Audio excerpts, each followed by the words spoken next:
What's up, everybody? Welcome back to another video by Helm's Helmet 400 Podcast. I'm your host, JT. My co-host is my dad. Can you smell what the Brock is cooking? Yes, he played amazing, but more about that later. First, don't forget to like And subscribe. Cue the intro music.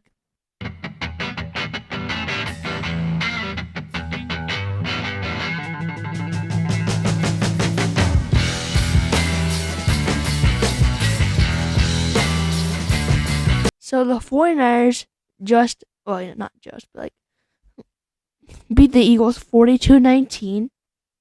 It was a very convincing win, for sure.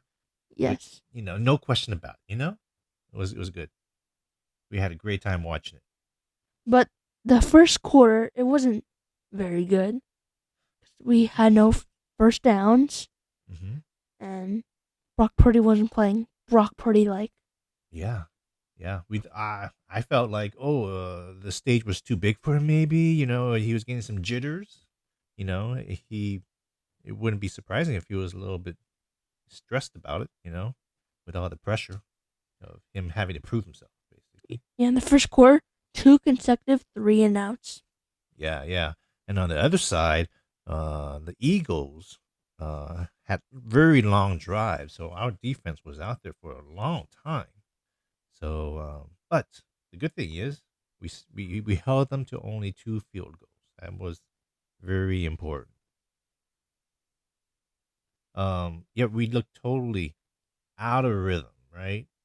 We couldn't get a first down, so I was stressing, but it was still early in the game, so I was a little worried, but I had some faith. Plus, they didn't even give it to CMC at all. He ran it 0 times. He was targeted once, but didn't catch it.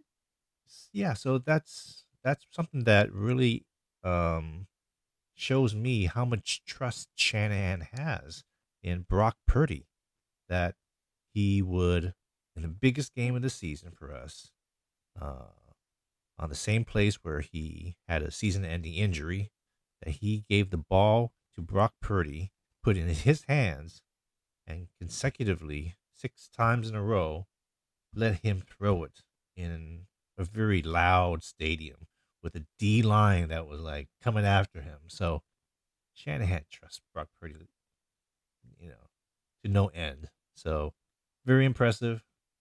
So I'm happy that there is that trust, and it was warranted because Brock Purdy, proved himself. So great. So yeah, the first quarter was terrible. And so we hit the second quarter, and we finally get things going, right? Yeah. Second quarter, I believe, the first touchdown was Deebo. It was an end around. And we scored another touchdown with CMC. Yeah, Touchdown? yeah, that was a perfect one because just like what Shanahan likes to do, right? At halftime, score right before half, and then hopefully we get the ball if we won the coin toss in the beginning, right? We like to Yeah, luckily we did. yeah, so we kicked off, so we would get the ball at halftime. So then we could score again, possibly after halftime in the third quarter. So it worked out. It was perfect, right? We were watching it. The clock was coming down under a minute, and we were driving down, and boom, touchdown again. And that was a lot. We had a great offensive showing. So we finished the game with 456 yards and 6 consecutive drives for touchdowns. Never had a field goal. Yeah, sometimes Jake Moody's like useless besides extra points. Hey, that's a good type of uselessness for me. Just point afters, please. So yeah, that first catch with Ayuk, Ayuk was the first touchdown. Yeah. The diving catch, right? That was a bit bobbled, but it was too hard to overturn. Yeah. Luckily, I was really nervous about that one. That was a good catch by Ayuk, and to dive for it and get that one. So yeah. it was a good half. The third quarter, it was it was a few things that happened, right? We did score another touchdown, but then there was this thing about Greenlaw. Yeah. In the third quarter, Dre Greenlaw German suplexed Devontae Smith, the toothpick, and then Devontae Smith got mad, obviously, and then the security, I forgot his name, got in the way of Dre Greenlaw and touched him, which I guess is not allowed. You're not allowed to touch a player if you're not a coach or no player or a ref. Yeah, yeah, I believe that's the rule. Uh, so yeah, uh, yeah, Big Dom. I think they called him Big Dom. He's in charge of security. Yet he put his hands on Dre, and whatever, you know. Dre pointed his finger and just kind of grazed the guy's cheek with his finger, and then Dre Greenlaw got thrown out because of that. And well, Big Dom also, but of course, who cares about that? We lost our starting linebacker, um, and I was freaking out because this is exactly the kind of thing that can get the egos pumped up again and would get the crowd pumped up again, you know? And that's what happened, right? They ended up driving down, the Eagles driving down and pushed themselves in for that uh, touchdown. And I was like, oh man, the tide is turning. This is not what we should not allow them to open the door and possibly make a comeback. So that was pretty scary. But we ended up scoring the next one, of course. Yeah, it seemed like the Niners were more, um, I guess, like more motivated to play better with Dre Greenlaw being out, rather than the Eagles being more motivated than us. And then Deebo scored a rushing touchdown, and then I think that's happened next. And then I think the Niners stopped the Eagles Mm-hmm. from scoring, and then Deebo scored again with a very long rushing touchdown up the middle, and got a lot of yak. And also, he scored 2 receiving touchdowns and 1 rushing touchdown. And, I caught it. That was your prediction for the preview podcast for sure, man. I was amazed because when you said that, I was like, you're crazy. Two, two receiving and a rushing, but you were right on, JT. My God, what a prediction! That was really good. Yeah, Debo showed out. He had some talk, a little trash talking before, and he had problems with Bradbury calling him trash, the Eagles cornerback, but he backed it up. And what impressed me so much about his play was him not really showboating and rubbing it in. He didn't do any kind of uh, big celebration or anything that was planned. He just, flexed and maybe waved bye bye to the fans. But that was pretty classy, I'd say, of Debo. You um, so in the fourth quarter, yeah, Jawan Jennings. Don't forget, Jawan Jennings had a great push off of. That sounds wrong. That sounds like a penalty. He stiff armed Eli Ricks for another TD, and then after that, um, for the 49ers scoring, Debo did score another receiving touchdown. Yeah, why So your screen? so Yeah. that was three. Yeah, that was his third touchdown of the game. Um,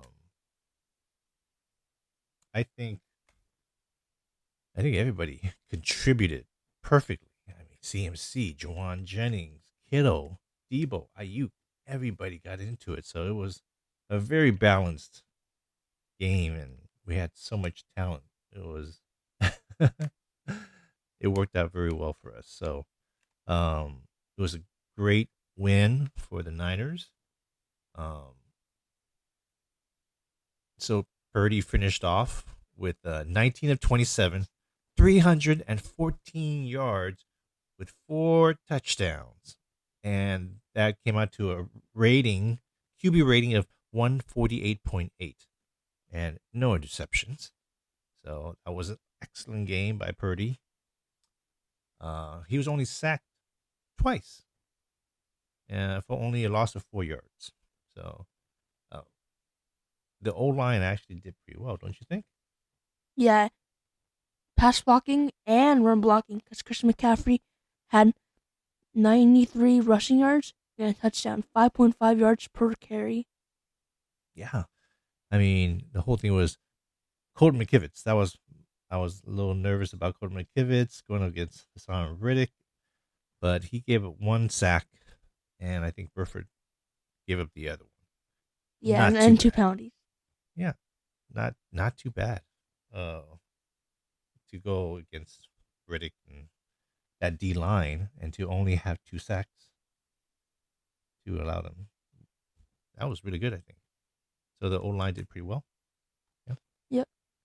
Um, and our D line did pretty good. I think some people got some sacks. Yep. Not named Bosa. Yeah. And not any of our star defensive linemen. 2 sacks for Kinlaw. Yeah. I think that was his first. Yeah, in just a long time. And then Kalia Davis, his first career sack. And I thought he could be a decent backup. And also, said that he was injured. That's why Kalia Davis was in there so much. Mm-hmm. He had like a foot and knee issue. Foot in the knee. Yeah, that's what they reported after the day after the game. Yeah, so hopefully he's okay and he'll be able to play next game. Yeah, that was Kalia Davis's. I think that was his first sack ever for NFL career. He hasn't played a whole lot. So, oh, how about the whole deal with Deebo lining up for kickoff returns? Oh, Right? I was very nervous, but I feel like he's better than Aaron McLeod. Oh yeah, Because he's very used to the yak, and he can maybe return for a kick return touchdown. yeah. Because I mean, when was the last time he did that? Right? It was like the playoffs. Didn't he do that in the playoffs the other year when he was like the wide back? Especially he had 21. Oh yeah, I think he did returns too. So you could tell that this was a very important game if Debo was going to be doing returns. It's like a special treat. That's how I saw it. I'm like, yeah. oh my He used to God, be Ronnie Debo's Bell. there. It's great. Yeah. Speaking of Ronnie Bell, yeah, he did have a little bit of a special teams problem, huh? Yeah, he must have punt out of bounds though. Yeah. So nothing too bad. Nothing bad happened out of that, but makes me a little nervous about who's going to be doing those type of returns when Ray is out. Um, Here are some stats that I looked up. That Jalen Hurts' average time to throw was 3.85 seconds. So he held on to the ball for a pretty long time. I saw a lot of players were held onto the ball for like 10 seconds. It felt very long, right? But that was the plan. Nick Bosa afterwards, in the press conference interview, said that was the plan. That the D line was going to play unselfishly and to hold their lane, contain Jalen Hurts, make him go through his progressions and third and fourth progression and options, and then slowly close in on him. Not let him scramble out and run, which he did a few times, but not a lot. So that was the plan, and Nick Bosa said it worked perfectly. So nobody was trying to get any sacks. They were just staying in their lanes and closing on Jalen Hurts. So that was the plan. It worked out. So I think maybe we could also talk about Brock Purdy being in the MVP conversation as well. finally, this was something that I wanted last. We were talking about at the preview. This was going to be a coming out party for Brock Purdy, I believe. Uh, a big game. Nation's going to be watching, and everybody can see how good Brock Purdy is against the best of the best, supposedly, of the Philadelphia Eagles.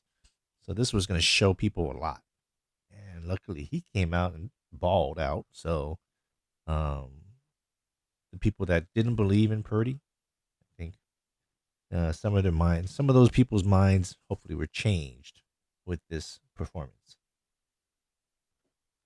Yeah, I think he's not going MVP just because the voters they don't want to vote for Mr. Relevant to win MVP. Because everybody thinks that there's some other reason besides him why he is being so successful. They're looking at, oh, it must be McCaffrey, or it must be Shanahan's play calling, or it must be Debo or the Yak Yards or whatever it may be. But you know,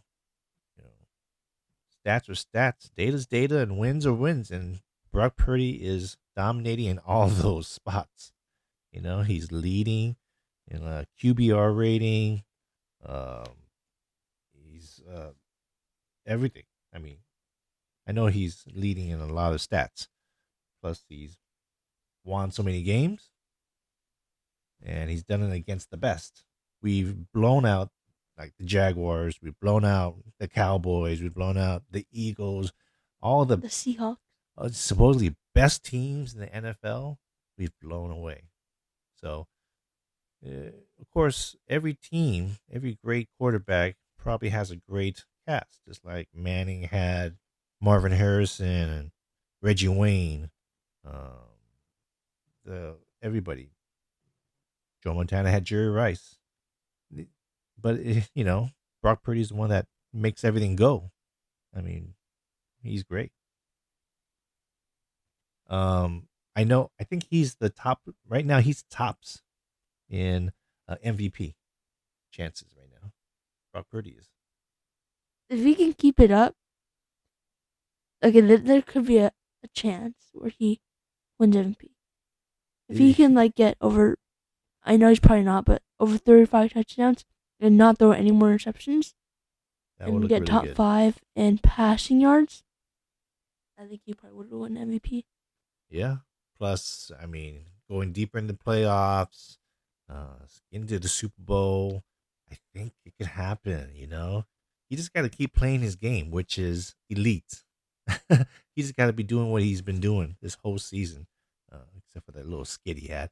But he seems over that, completely over that. So it's looking promising in all fronts. The Niners, Brock Purdy, everything. So he has answered so many questions, and without a doubt, he's one of the best quarterbacks in the NFL.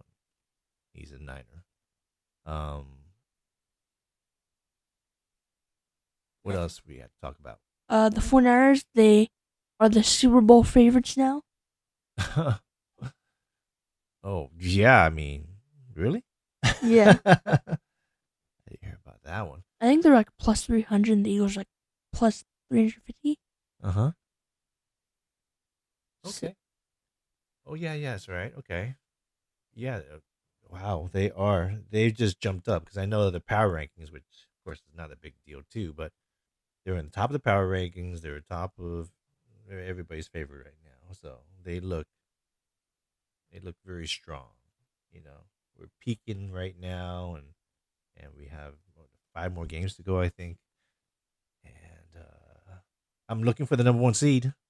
That's the most important thing right now. Not the MVP, not Super Bowl odds, number one seed. So this game coming up, the Eagles are playing the Dallas Cowboys in Dallas this coming Sunday, I believe. Um, maybe it's a night game too. I'm not too sure, but maybe we could check on that. And then, yeah, so that is so important. If they lose that game, and then we beat Seattle, it is nighttime game, 5:20. Yeah, if we beat Seattle and Eagles lose to the Cowboys, we will have a tie record with the Eagles. But since we went head to head and beat them, we have a better in conference record. We would be the number one seed at that time. So, oh man, this is if we could get the number one seed and get the first round bye and get more rest and everything, oh man, that'd be great. And everybody comes through Levi's too. We don't gotta go to Dallas or Philly. And the 49ers can also clinch a playoff spot in Week 14. So the 49ers have to win, plus the Green Bay Packers have to lose, or the 49ers have to win and Minnesota loses.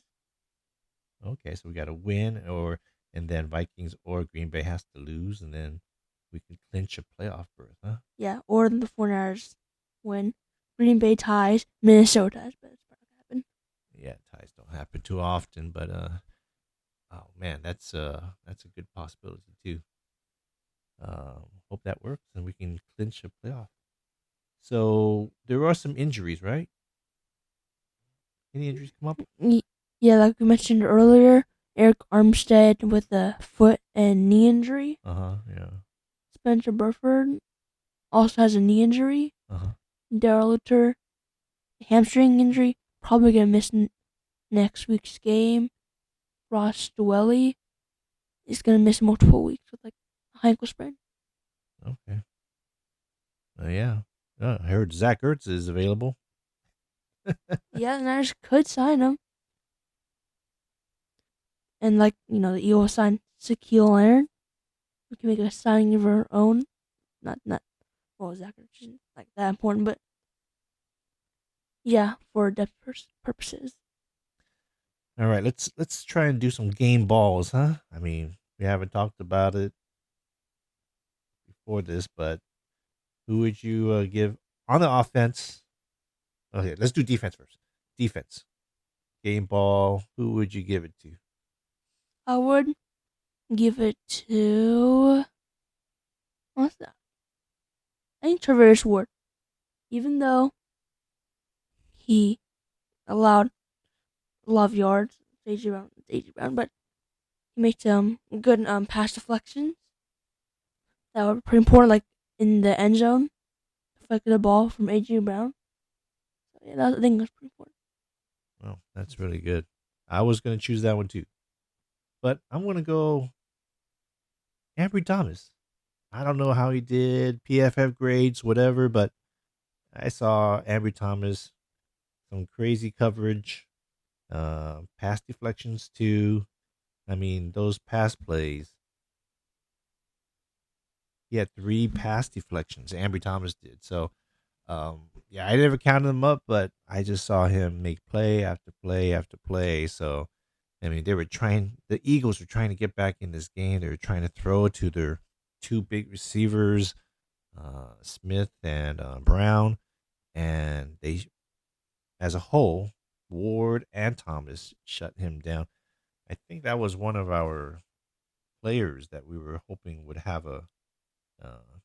I said he would be the important player on defense, Ambry Thomas, and he did show up pretty good. So I got to tell you, the hit of the game, of course, was Lenore versus DeAndre Swift. That was a great hit. My God. Yeah, that killed DeAndre Swift. Both of them, right? Yep. I think DeAndre Swift, we kept him to 13 yards rushing. That's it. It was a dominating performance by the team overall, offense and defense. Okay, so how about offense? Game ball goes to Brock Purdy. Oh, okay. I think you're forgetting somebody, but go ahead. I know. I know. Deebo had like a great game, but Brock Purdy had 4 touchdowns and had 148.8 passer rating. Yeah. 314 yards, 70% completion percentage. Yep. You are correct. I would have said Brock Purdy because I thought you were going to say Deebo, but we'll just switch. So, yeah, Deebo had a fantastic game, of course, with 3 touchdowns, I mean, his most important play, I think, was that touchdown after the Eagles scored that tush push touchdown, because the momentum might have been changing at that time. That was after the Greenlaw ejection, and the Eagles scored a touchdown, and things were kind of getting a little bit edgy there. Deebo took it to the house, quieted down the whole stadium, and took the air out of the Eagles and said, nah, not today. You ain't making a comeback today. Not against us. Yeah. So uh Deebo got 116 yards, receiving 29 yards average per catch, two touchdown reception, rushing. He rushed for 22 yards, average of 7.3 yards per, and of course, like I said, had a touchdown rushing too. So the guy was the yak master, and he really just dominated the Eagles defense, breaking tackles and everything. So he was awesome. So, yep, game balls to those four players. That's it. We finally got to beat those Eagles with a Yep. quarterback. I So don't think it would have been this dominant in the NFC Championship game, but I'm pretty sure the Niners would have been the Eagles at uh, least. Brock has been so amazing. Coming back from the injury, he was a rookie last year, so maybe he wouldn't have been so good. But coming back from injury this year and playing this well, man, all the props to him, man. All the props to him. Yeah, well, that wraps up for today's video. Don't forget to like and subscribe, and goodbye.